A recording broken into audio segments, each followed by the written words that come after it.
which is funded by the California Department of Education Special Education Division through the Napa County Office of Education. In this video, I will introduce you to 3 self-assessment tools for the use in the development of compliance and improvement monitoring for comprehensive coordinated early intervening services, or CIM4CSACE, action plans. We've created a 2-page handout that lists a variety of self-assessment tools that are useful for LEAs who are significantly disproportionate. The first page lists the 3 tools that are approved by CDE for this purpose, and some basic information about the characteristics of the tool, the administration, and the intended use of each of the tools. LEAs must use at least one of these primary tools in the development of their CIM4CSACE action plan. The secondary tools are more narrowly focused, as you can see by the titles at the top of each column. Let's begin with an overview of the CDE-approved self-assessment tools. Then I'll go into each of those tools in more detail. And as we go through those tools, you may want to jot down some notes about what captures your attention in relation to your LEA and your area of significant disproportionality. So let's look at the history. Congress designated disproportionality among the top 3 priority areas for monitoring and enforcement in IDEA 2004. And as a result of that, research practitioners or research practitioner groups developed self-assessment tools to examine significant disproportionality. In 2009, CDE selected 3 evidence-based tools that were rigorously evaluated. And then in 2022, CDE added a tool that was published in 2021 by the Office of Special Education Programs that was designed specifically to address issues of disproportionality. In 2023, CDE removed one of the original tools from the approved list. Each tool has a different approach, and CDE wanted to ensure that LEAs had a choice as to which tool they would use. It's important to note, however, none of these tools meets all of the elements needed to complete the self-assessment process. So what's an LEA to do? Well, the first thing that you must do is use at least one of these CDE-approved self-assessment tools, and then you need to show a balance between qualitative and quantitative data. SPP-TAP has a variety of supports for all of these tools. In particular, the first tools, there are audio introductions by the authors of the tools, as well as overview webinars in which the authors describe the tools in more detail. We have also collaborated with the authors to create e-learning modules for these original tools. SPP-TAP also has links to the IDEA Data Center, which contains a lot of supports for use of the new tool. On our website, look for the CDE Recommended Self-Assessment Options sub-tab under the Resources tab. Let's jump into our first tool, the Annotated Checklist for Addressing Racial Disproportionality in Special Education. The state of Wisconsin contracted with Mr. Daniel Lowson to develop this qualitative self-assessment tool, and as a result, the tool has been nicknamed the Wisconsin. Mr. Lowson is the director of the Civil Rights Project, formerly at Harvard, that is now at UCLA. He's a lawyer and a law professor, and the original tool was published in 2008 and was updated in 2011. The checklist comes in 3 parts, and it was designed that way to address the unique needs of each LEA. The questions in the checklist are based on some legal requirements or on research around the factors that contribute to disproportionality in special education. It emphasizes the high probability that there are multiple causes of disproportionality and that they're interconnected, and that it's unlikely you'll be able to find just one root cause. This tool has been refined through use with districts in Wisconsin and other states like California. And the focus is not just about compliance, but on what schools can do to create a change. I want to point out that Mr. Lowson stresses the importance of looking at quantitative data first. As he prepares to use this qualitative checklist with LEAs, he begins that process by analyzing the district's quantitative data. His rationale is that the checklist encourages people to theorize or build hypotheses about the cause of disproportionality, and that the data can then validate or invalidate those theories. The data analysis also helps to define remedies that are contributing factors, with a focus on the factors that an LEA can actually have an impact on. Also, once a district has developed and begun to implement a plan, the data can provide a measuring tool to track changes in progress as well as evaluate those interventions. As I mentioned a minute ago, the checklist really is made up of 3 separate checklists. Each checklist addresses different factors: resources, systemic issues, and environmental factors. The Wisconsin's instructions indicate that LEAs don't have to use all 3 checklists. And if an LEA chooses to use only one checklist, they should either choose checklist 1 or checklist 2. It's best, however, if an LEA uses both checklist 1 and checklist 2. Checklist 3, as we'll discuss in a minute, is tricky because environmental factors are often outside of LEA control, and therefore the checklist 3 holds fewer factors that can be influenced by an LEA. Checklist 1 reveals how we prioritize our resources, which really speaks to what we value. A review of the resources such as money, staff, time, and placements for students may point to causal factors and possible remedies that are already available within the district. When general education and special education are both at the table, then the wealth of resources can be examined for reprioritization. Several of the issues related to resources in Checklist 1 are reframed in Checklist 2. You'll note that some issues could be viewed either as a resource issue and also have policies that support or contribute to inequitable resource distribution. Things like how teachers are scheduled, the timing of their breaks, and how staff development is organized. Mr. Lowson encourages districts to look at all of their policies, not just special education, and include things such as tracking, inclusion, representation in gifted programs, and so on. When looking at these practices, it's important to note the underlying incentives. For example, we know that federal and sometimes state dollars flow to students who have IEPs, but often there's no additional funds for students who are found to be only 504 eligible. We also know that creating a 504 plan has a cost associated with it, and so this knowledge may support resource incentives. Many procedures may be impacting disproportionality. Some of the common areas of gaps involve the lack of or inconsistent tiered academic and behavioral supports. Some questions you might ask are there procedures in place delineating how teachers can ask for help before they get to the point of referring students for special education assessment? Or is there a fully implemented MTSS in place? These things must be addressed before referring a student for a special education assessment. And specifically, according to IDEA, reading and math instruction being a causal factor of the student's lack of achievement must be ruled out in the determination of a child's eligibility for special education. Unconscious bias is often reflected in practices, but it may not be apparent until they're examined intentionally. The checklist process then is intended to help LEAs to see these systemic inequities, or in other words, the checklist process uncovers implicit biases. And the LEAs can then use the resulting data to support the conversations that help districts and individuals overcome those biases. When thinking about what data to use, what LEAs pay attention to really matters. LEAs need to attend to and use all of the data, not just the data that confirms their thinking.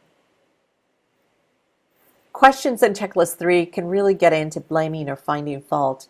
And for this reason, Mr. Lowson doesn't even bring up the environmental factors first.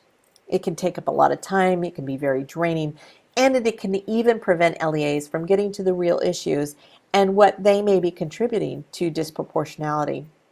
There are some districts that can legitimately show that environmental factors or factors outside their control are responsible for the disproportionality in question, but really these instances are few because research suggests that multiple issues are usually at play in disproportionality. And also, in some cases where there are concerns with factors such as lead exposure, schools can be a part of the solution. There are a few things we want to be sure that you're aware of in relation to the Wisconsin checklist. And the first thing is that the quantitative data should be gathered and examined prior to the completion of the checklist. Also, the checklist can then flesh out hypotheses around contributing factors of disproportionality, and the focus of the tool is on prevention and reduction of disproportionality through interventions in both general and special education. And although the tool is a checklist, it's not intended to be conducted using a survey format. It can, however, be used with focus groups to generate qualitative data to support root cause identification and then the selection of activities to address those root causes of disproportionality. The second tool is the Data Analysis Workbook. This was developed by the Metropolitan Center for Research and Equity and the Transformation of Schools in the Steinhardt School of Culture, Education, and Human Development at the New York University. Therefore, it's often referenced as the NYU Data Workbook. The workbook was developed as part of a larger model of technical assistance for the New York Department of Education. That technical assistance model was developed to support the whole state in addressing significant disproportionality. This work was directed by Dr. Edward Fergus with oversight by Dr. Pedro Noguera, and it was a well-funded program that allowed it to have a rigorous evaluation component with comparison groups. It's important to note that this data workbook is only the pre-work in the New York model of addressing significant disproportionality. The intent of the entire New York model is to triangulate different types of data, both quantitative and qualitative, regarding the various policies, practices, and beliefs that either directly or indirectly intersect with the special education and suspension processes. The compilation of the data throughout the series is to identify what results from the interaction of school district policies and practices. So for example, what are the interventions that they have provided at tiers 1 through 3, and then look at the students receiving the interventions and what are the outcomes at the various tiers. It also allows the district to examine the community context conditions. So that means the unique character of the district. How are they organizing their policies, practices, and processes, and what are they paying attention to with regard to outputs and outcomes? The qualitative piece of the New York model takes the form of 5 modules.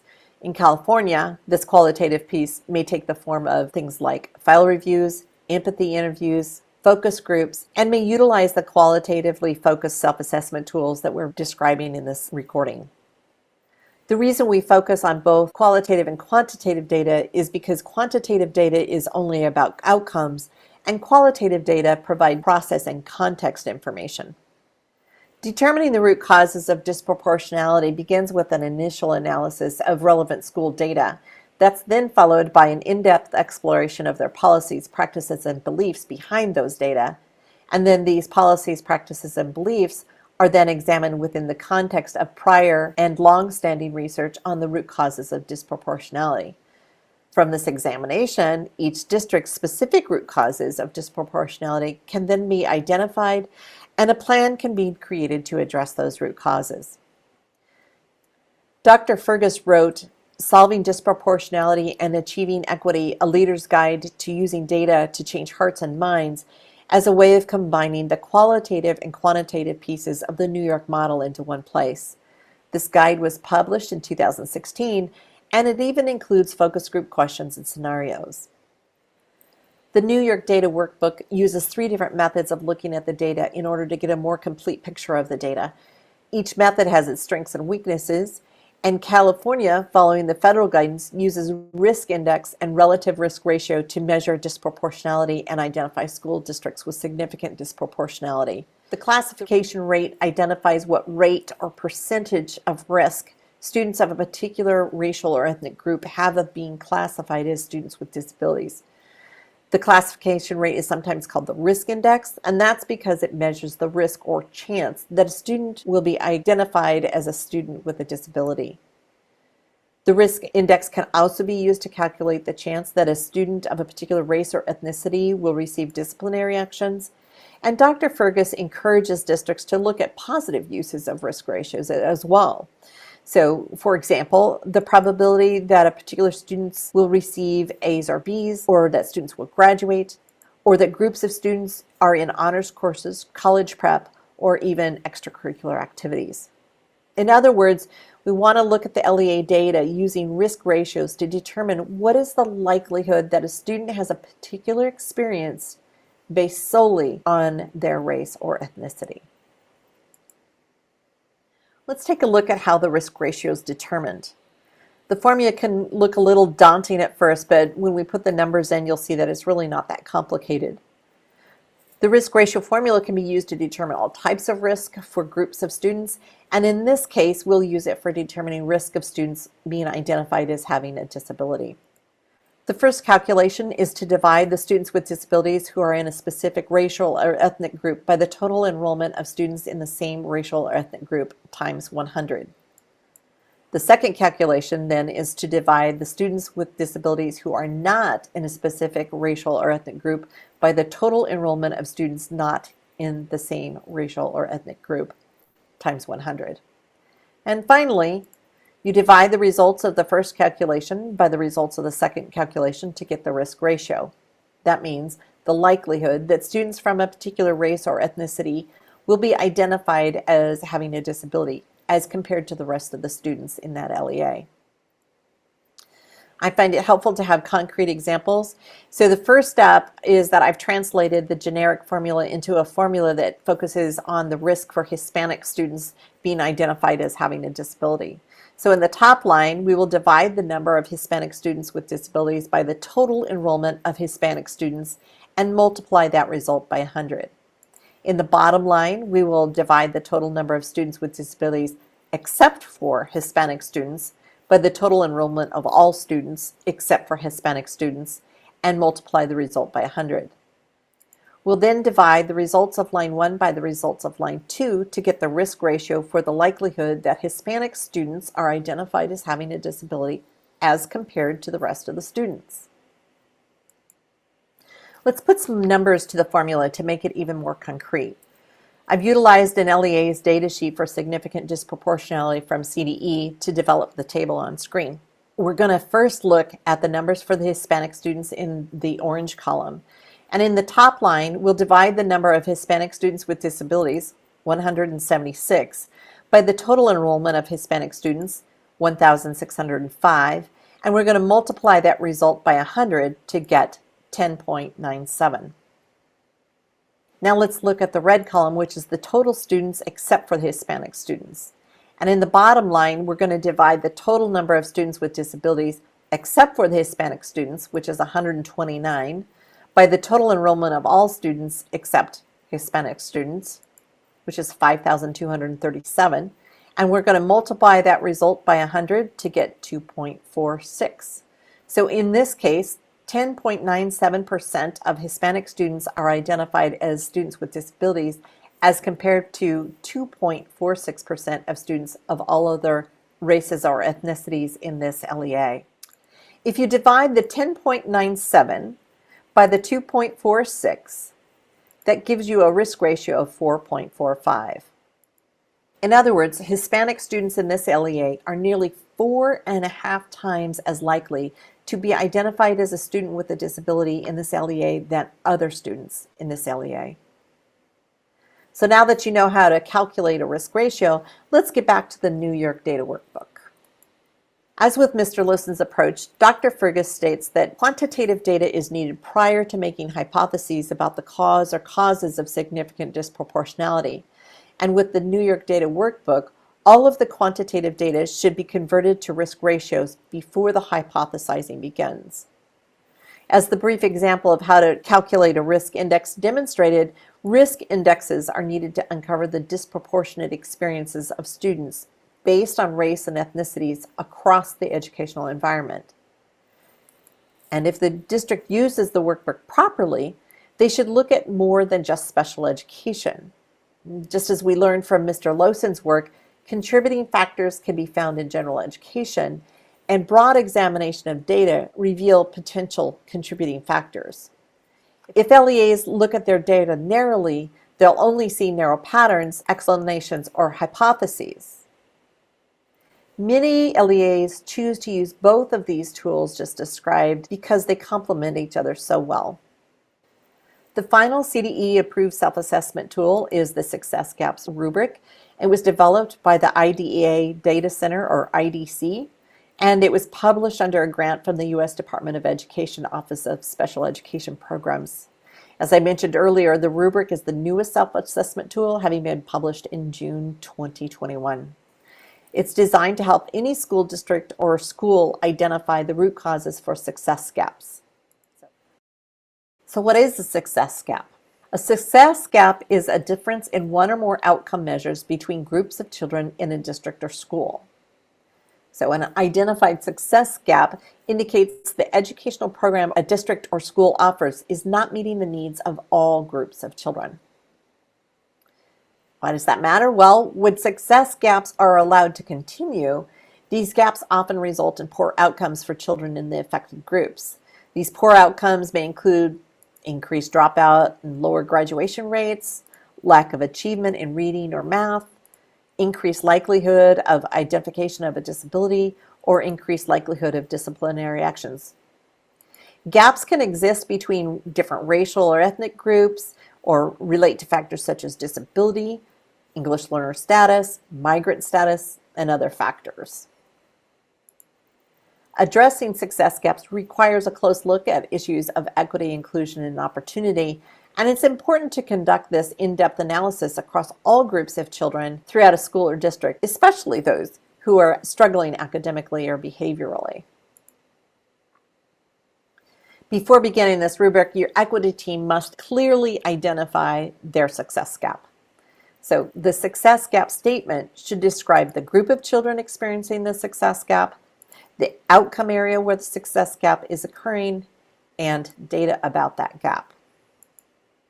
Let me give you an example.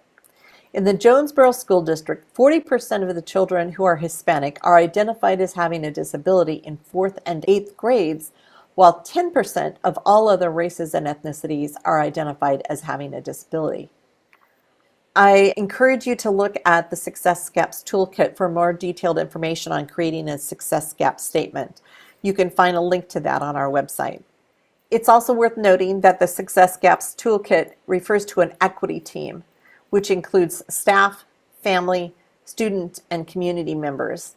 And in California, this team was previously described as a stakeholder group, and it's now referred to as educational partners. The Success Gap rubric is designed to help any district or school identify the root causes for success gaps.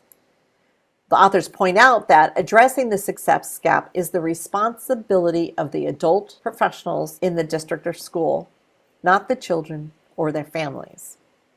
Prior to rating the Success Gaps rubric, the equity team must identify what their success gap is. In other words, some analysis of quantitative and qualitative data is needed prior to using the Success Gap rubric. Once the success gap is identified, the rating of the rubric can begin. The rubric contains 5 content areas: database decision-making, cultural responsiveness, core instructional program, assessment, universal screening, and progress monitoring, interventions and supports. And for each content area, there are 2 to 5 indicators. There are 2 other areas that are woven into the first 5: district and school leadership that facilitates improvement, and parent-family engagement throughout the educational process and system. On screen, you can see that in the content area of database decision-making, we're looking at the probing questions for indicator 1A. Each indicator has probing questions that are unique to that indicator. Each indicator is to be rated separately, and each will be rated as being either in the planning stage, being partially implemented, or exemplary. And as you can see, there are descriptors under each rating category to assist in the rating process. There's also a section where evidence is noted in support of the rating, and what, if any, additional evidence is needed prior to finalizing the rating. Evidence needs to be gathered prior to the rating process, and it should also be explored prior to and during the rating process. It's important to consider and value the lived experience provided by the community members who are representing those who are experiencing success gaps, And these data from those voices can be gathered through qualitative means. The review process includes both individual equity team member reviews of content areas and group consensus rating of the final rubric. The group consensus process is likely to occur over several meetings, as there will be discussion over each of the 16 indicators, and each of the indicators has a different set of probing questions. The Success Gaps Toolkit mentioned earlier has guidance on the consensus process used with the rubric. The completed rubric is a shared document, and all equity team members should be able to access the final document at any time. The work is not done when the rubric is fully rated, because the rubric will now be used to determine your root cause or causes of your success gap. The Success Gap Toolkit also has information on how to get from success gaps to root causes. We've covered the CDE-approved self-assessment tools, the Wisconsin, the New York Data Workbook, and the Success Gaps rubric. LEAs are required to use at least one of these tools to assist in the identification of their root causes of their significant disproportionality, and you should also have a balance between qualitative and quantitative data to inform the process. If you have any questions about the self-assessment process or the tools available to conduct the self-assessment, you can contact us at SPP-TAP. You can also contact the California Department of Education. Thank you for taking the time to view this recording.